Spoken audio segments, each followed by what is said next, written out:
utafute sababu ya Yesu kusema Mungu wangu, Mungu wangu, mbona umeniacha?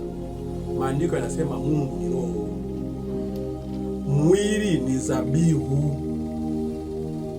Yaani ule mwili wa Yesu ulikuwa ni kwa ajili ya dhabihu, kwa ajili ya ondoleo la dhambi,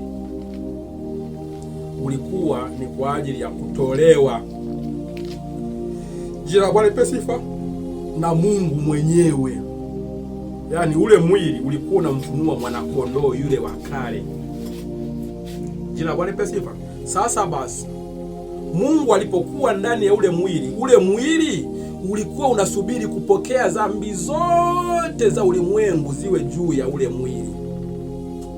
Wasomaji wa maandiko na ndugu zangu wahubiri, mnajua kwamba kwenye Agano la Kale walikuwa wanachukua mwanakondoo, anawekwa kwenye madhabahu, na kuhani anachukua maungamo ya watu wote waliokuwa wakiungama, anayabeba kwa imani, anaweka mikono yake juu ya yule kondoo, anayaungama hapo juu ya yule kondoo wakati kondoo akichinjwa.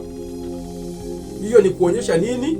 Kwamba uhai wa kondoo unapotoka ni kwa sababu kondoo anapokea hatia za watu waliopaswa kufa, yeye kondoo anakufa mara pao. Sasa najua hilo halina ubishi. Sasa na Yesu Kristo akiwa msalabani, maandiko yanasema alikuwa anachukua dhambi zote za ulimwengu mpaka itakayotendwa kesho. Sijui mnanielewa mpaka hapo? Sasa Mungu ni mtakatifu. Mungu hagusani na dhambi.